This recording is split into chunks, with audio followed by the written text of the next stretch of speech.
to the Brownstone. I'm your host, Dr. Michele, and you're listening to Numbers Don't Lie, where you learn to get out of your feelings so you can make the best decisions for yourself, your family, and your business.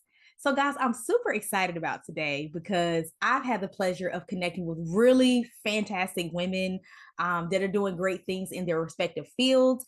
And the first person of this month that I want to introduce everyone to is Dwana Franklin Davis.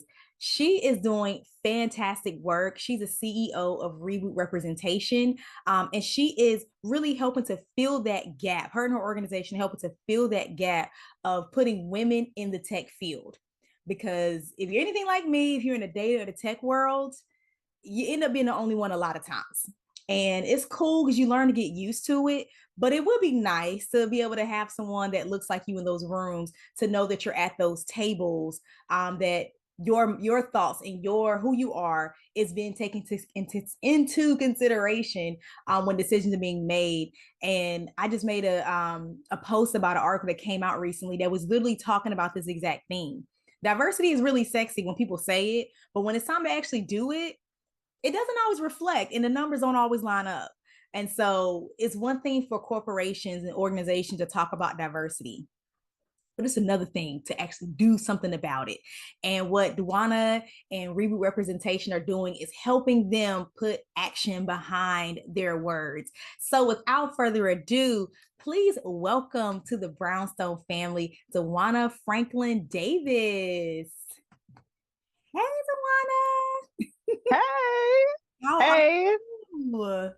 I am great. Thank you so much for having me on.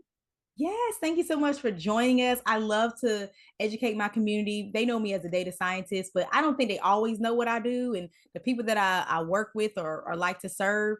And so I'm really trying to help educate people on the importance of my work, but how I'm able to help other organizations further their vision. Because it's just not about me, but I really love coming along the ride with other organizations that have a larger vision to say, like, man, I played a part in that. Like, I helped them do whatever. So I'm just excited to have met you not too long ago and that you're here to share with my audience.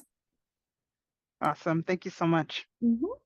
So could you tell us a little more about yourself and like your passion for this field? Absolutely. I like to say that I am a technologist masquerading as a philanthropist. So my passion is tech. I was born into tech, and my story is unique. There are a few that have a similar story, but I had early exposure and access to, I'll just say, the technology field or things that were in tech. And the words that we use today are not the words that were familiar to me when I was growing up, right? And so my parents were in what we now call the tech industry. And when I was a baby, essentially, and then a toddler, my dad worked for Atari. And then we were out in California, and the ground moved one too many times. We moved back to the Midwest, but then he worked for Bally Electronics, and my mom got a job at a giant tech company. And that was my world. My parents both touched or influenced or worked around tech in some kind of way. And so what that meant for me was the exciting thing in my early years where we had an Atari game simulator. And imagine second grade year old me pulling out these giant motherboards, cleaning them, putting them over to the side, putting a new one in. And that's how we changed the games to the game Wow. simulator. And that was normal. Like Mhm. every kid does that, right? Yeah. And that it was normal to me. And so I just thought that when you have this exposure, that that's what you gain interest in, right? Insert thing here for anybody. When you have that exposure, you learn the things that you like and that you don't like. Mhm. And I had lots of exposure to things that were in the tech space. So starting with gaming, my dad was really passionate about his stereo system, so I knew how to, help him set it up and connect all the wires. And what I didn't know and what I learned earlier when I got to sixth grade and we were doing circuits and physics, I was like, oh, this is just like setting up the stereo. This is easy. And Wow. so again, it was just like access, exposure. And so I'm going to fast forward, but I've been as you said, often the only one of few or the only along my entire journey. Went to my 4-year institution, majored in computer science, changed my major junior year, not because I couldn't do it, because I had already had 2 internships by the time I changed my major, but it was lonely and there was lack of community. And I looked around my classroom and I was like, ooh, I don't want this to be my future. And changed my major to business. And I'm thankful that my change in major did not lead me to a career outside of technology. And I had a long, amazing, fruitful journey through tech. But what has always been important to me, in addition to me being the best that I could be in the roles that I had, were helping others. And so I was always trying to build more space for more women, or more people of color and more people of color, both. And I did that in a variety of different ways, from being a founding member of the business resource group for Blacks at one of my companies, and we launched that back in 2008. Wow. From being part of there's an organization called Black Data Processing Associates, BDPA. I was St. Louis chapter president for 2 years. So just how do I help? How do I influence? And so my role at Reboot really marries my passion for technology and creating pathways for diverse people into tech. I love that because it could be so easy for us to get in our own world and we're comfortable and we're just concerned about ourselves. And I mean, there's nothing wrong with that. But I love how in all of that you were concerned about other people. Like no, I had exposure, I had opportunities, or my journey still led me here. I want to make it easy for other people, and I absolutely love that you have that passion to blaze the trail for other women that want to get in tech because tech is getting sexy now. It's like a sexy Yeah, word, it's, AI is hot. yeah, it's hot. So it's like it's becoming more of a popular field. And so I love that you're being a resource to women and people of color to be able to integrate into that field because that's something that we share in common. Like I'm in the data world, which cross pollinates with tech all the time, and really wanting them to get into this world because it's just like, man, once you in there, you in there, and you can get you a nice paying job.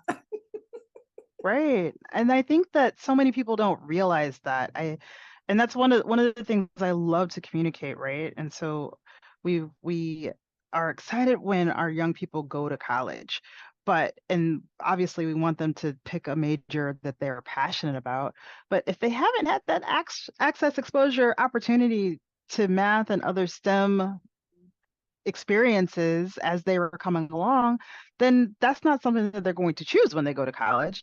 And the STEM degrees are the 4 categories highest paid majors out of undergrad.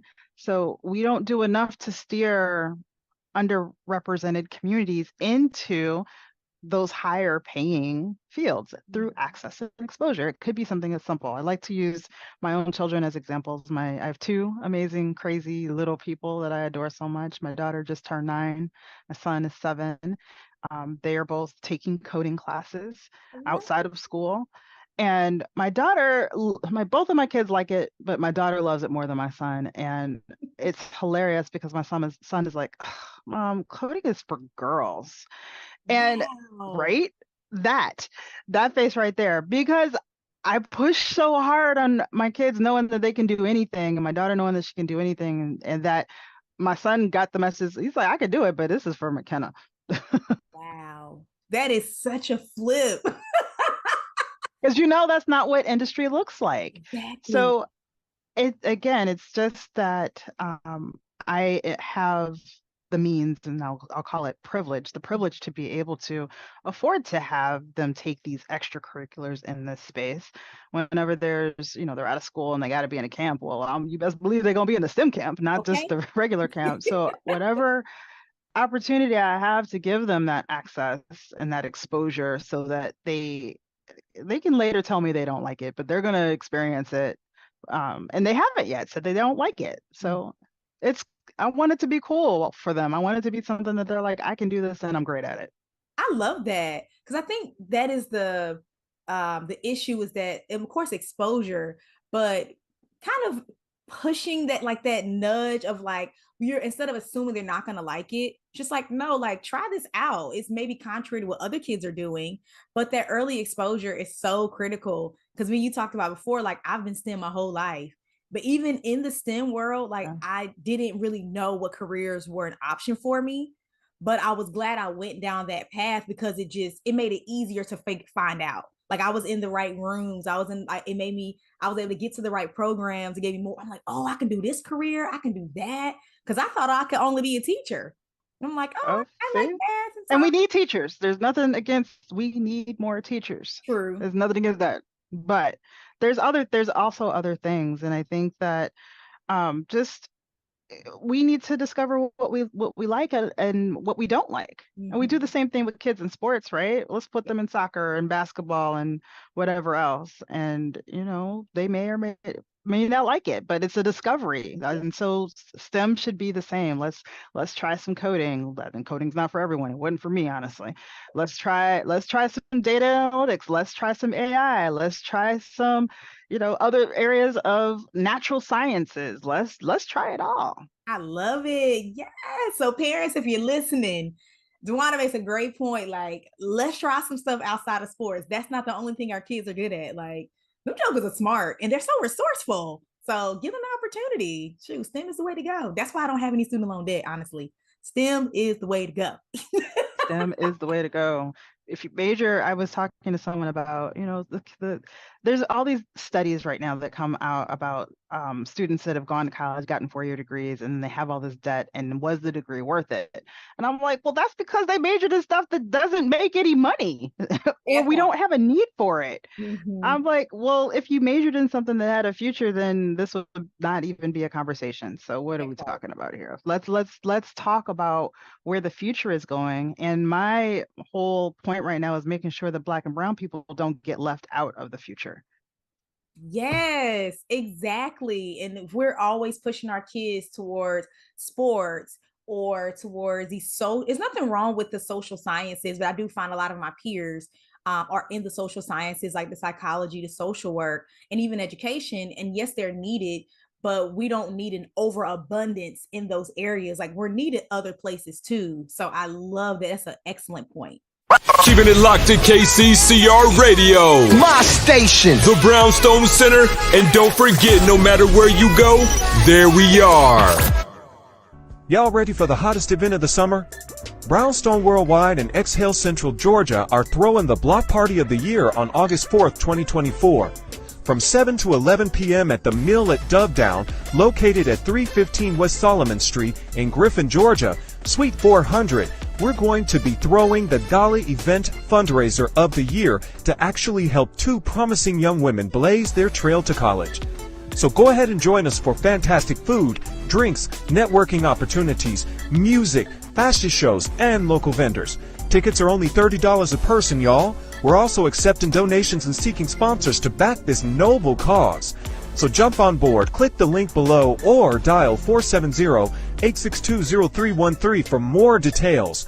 Go ahead over to brownstoneworldwide.com or give us a call. Let's go ahead and make college dreams a reality together at Brownstone Worldwide and Exhale Central Georgia. So, guys, if you are just tuning in, you are listening to Numbers Don't Lie with me, Dr. Michele, on KCCR to Brownstone. We are talking about tech and the future and making sure that women and people of color are not left out because y'all, I don't know if you've heard me say this before.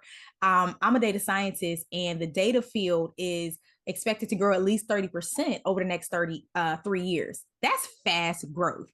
And we know AI and all that stuff is sexy. And we want to make sure that we're included in those rooms and at those tables. So my guest today, Dwana Franklin Davis, is talking about how her organization is helping to position people of color and women in those spaces. So we're at the table. We have access to these high paying jobs that have really like sustainable careers. Like once you get up in there, you can retire there if you want to. You can go so many different places.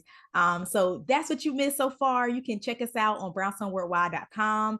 You can listen to us on the app KCCR to Brownstone.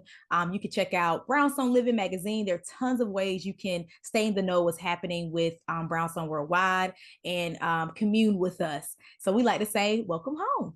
Dwana, we have gotten so far off script, but I have absolutely loved this conversation because I think it's a much needed one about it. Like it turns into me, it turned into something that parents need to hear. Because it's just, I feel like a lot of times we allow our children to figure it out on their own, but I'm like, they need a little help. And my mom was very intentional. It sounds like you are too. And even though your parents, I don't know if they were intentional, but it's just like you were just in that world. So you had that great access. My mom didn't necessarily have that access. She had like she was like a secretary for a while. And then she ended up working at the post office. But once she saw that I was naturally gifted in mathematics, she made sure, like, she would ask my teacher, she would look for programs to make sure I stayed ingrained in that world. And so that's how I ended up being STEM my whole life, is because my mom was very intentional about pushing me in that direction. And so I don't think I can emphasize it enough. And Dwana can say it enough. Like, parents, please, please, please, like, take an active interest in Yes. and not just the sexy things or like sports and entertainment. It's cool, it's fun. They can do that too, because I'm an entertaining person as well. But the academic part, and allow them to figure out if they want to do that too, because it's so many opportunities, and they're being missed right now because it's just not enough exposure. Yeah. And our children have been robbed over the last few years from the pandemic, right? And we're still trying to figure out how to catch up, how to catch them up, how to help them be okay. Yeah. All the data, all the studies are showing that they're not right now on a variety of levels, whether we're talking about math and reading levels and scores, or we're talking about their mental health. And so I think it's going to take the collective of both, us as parents, which can be hard because we're working. Most Yeah. of us are trying to figure out how to balance the work and the parenting. At least that's my story. And then the schools and how they need to help get the kids caught up and not just pass them along and pass them along and pass. How do we know that they're behind? How do we help catch them up? So as I think about for my children, I mean, sports are great. I mean, we need sports. They need activity. My son especially needs to bounce. He has to be active. So but I need the balance of how do I give them that outlet to be physical and run and play and experience the skills that they will learn from team sports, which are also necessary, but also giving them that, hey, do you know about these things over here? Yeah. What is that? What are those? There are some cultures that push their children into certain fields. Absolutely. Look, you're going to be a lawyer, you're going to be a Yeah. doctor, you're going to be an engineer, you're going to do this. There's whole regions of countries that say that where there's sections of their country that focus on X. Yeah. And there's data that shows that. And we don't do that. No, we don't. We're like, yay, they went to college. Yay. We don't care what they majored in. Yay. They made it out of high school, and a high school diploma is not enough anymore. So how do we make sure we want them to go to that next level? We want them to exceed. We want them to hit those milestones, but we also want it to be fruitful for them, right? So we want to, I think I heard you say earlier, make a decent salary, a decent income. Let's go further. Let's start to close the wage gap. Let's start to build some generational wealth. Yep.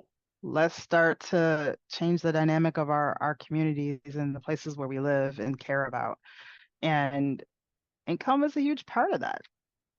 Absolutely. Oh, this has been so wonderful. Okay, let me ask you. I'm way off your script. I'm sorry. No, but it's so good. And I think the listeners are just going to find value, because when I say tell people I'm a data scientist and my show's called Numbers Don't Lie, they automatically assume it's like super deep, it's super complex. I'm like, it's not. Like, It's not. It's actually it's fun. It is very fun. They don't believe it, but it's very fun. For us data nerds, is fun because data tells a real, factual, actual story. Data will tell any story you want to tell, but you need the real data to be able to get to the bottom of what you are trying to tell the story of. Y'all see, she just told y'all what I do.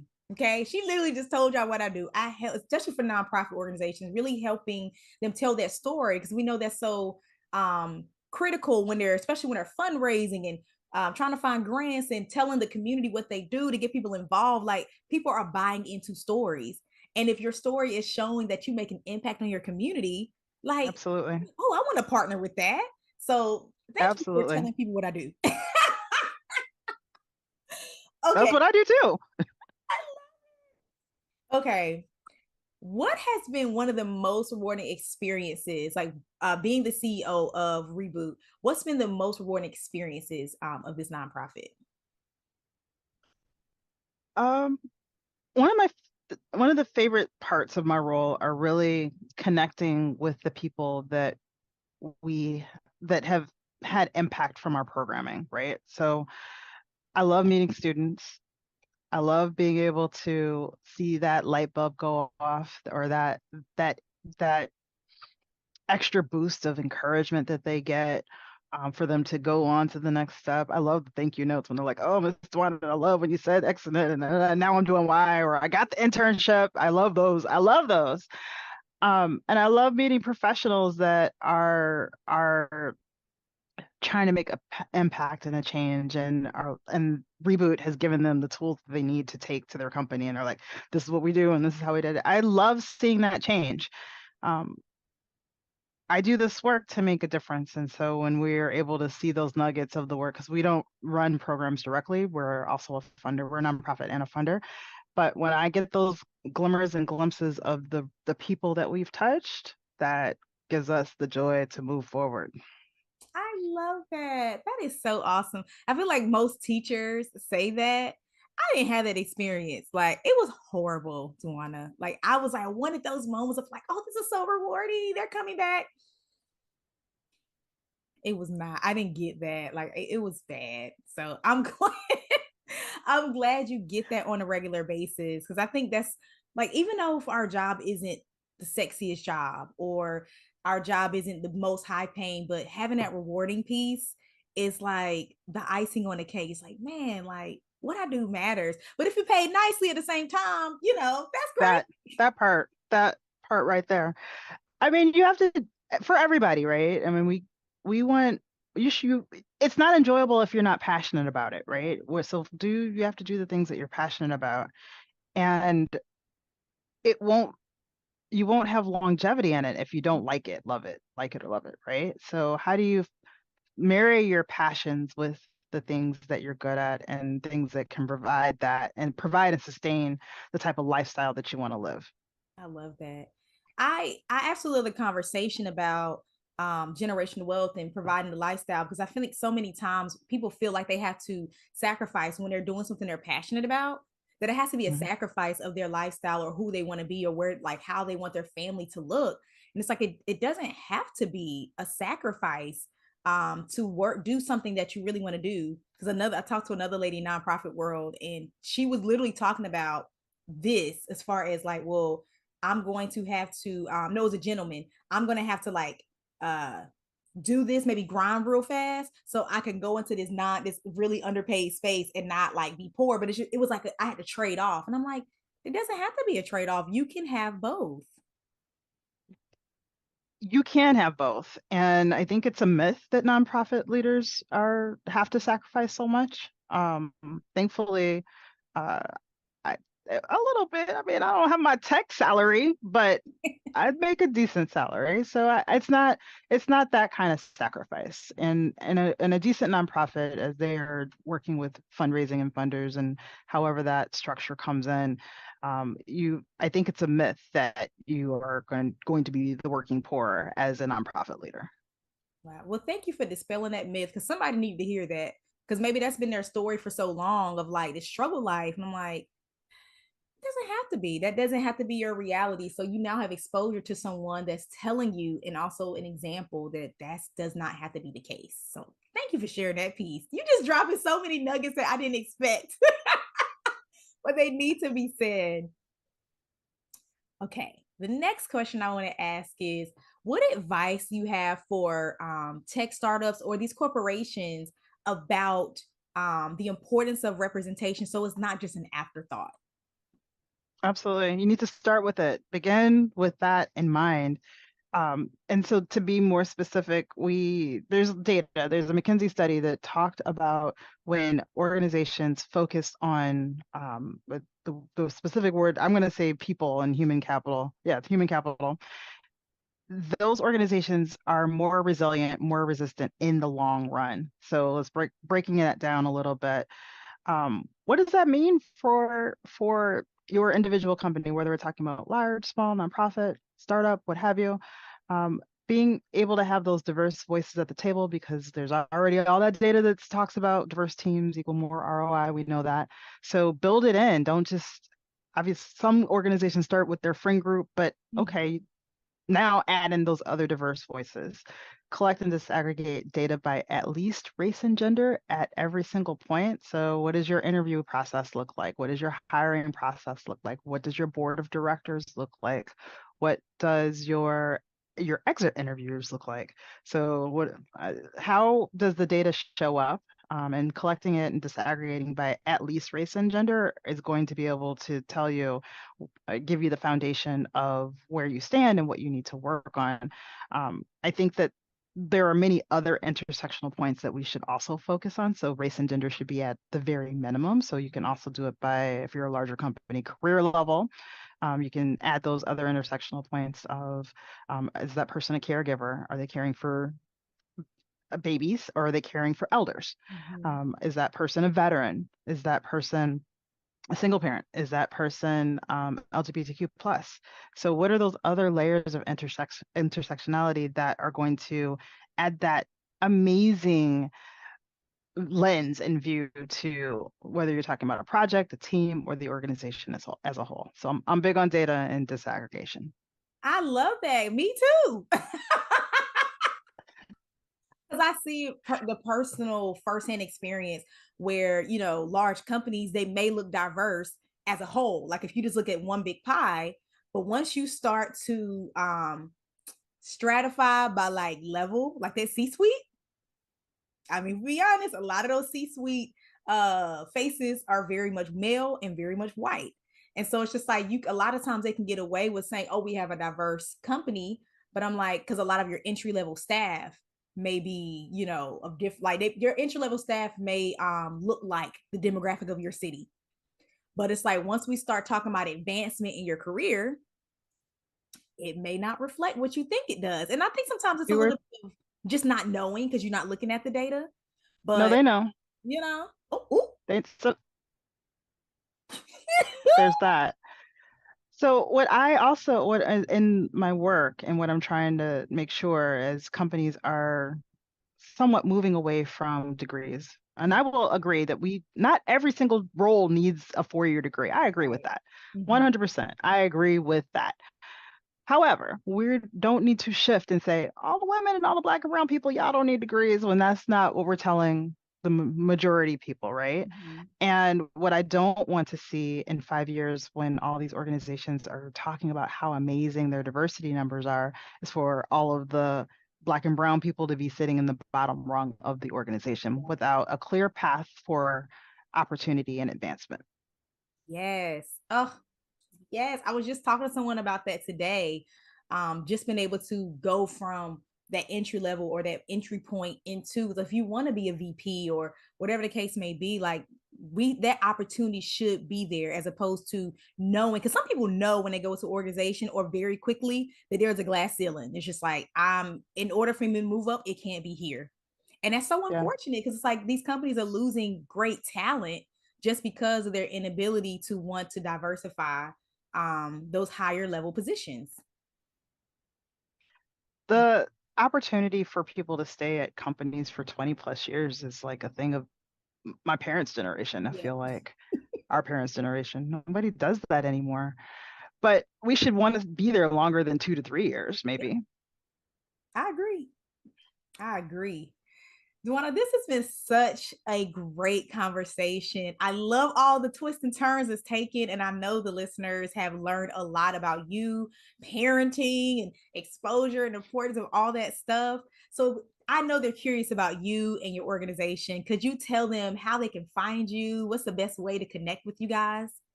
Absolutely. So we have a website, rebootrepresentation.org.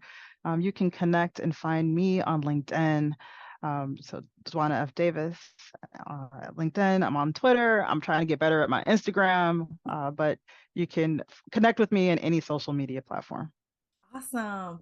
And for those that have are over tech organizations or leaders of them, and you have a diversity issue, definitely connect with Dwana and her organization, Reboot Representation, so that way you can start to benefit, because we talked about the data. You can start to benefit from the diversity that are in those seats and those chairs and on those meetings, because you need it. Okay.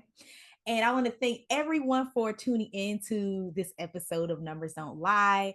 I hope you learned so much. Remember, you can connect with us on brownstoneworldwide.com, and you can hear and see all that we have going on. You can connect with me, Dr. Michele, on Instagram at Mogul Beginnings. That's MOGUL, Mogul Beginnings, on both Facebook and Instagram. I mean, I'm on TikTok a little bit, but I'm not that great at it. I'm just going to tell my strength. I'm not that great at that. But you can connect with me there. And I'm a real person. If you comment or you shoot me DM, I will respond. You can know all the things that's going on and how I help and serve nonprofits and tech startups. Well, guys, have a fantastic rest of your day. See you guys.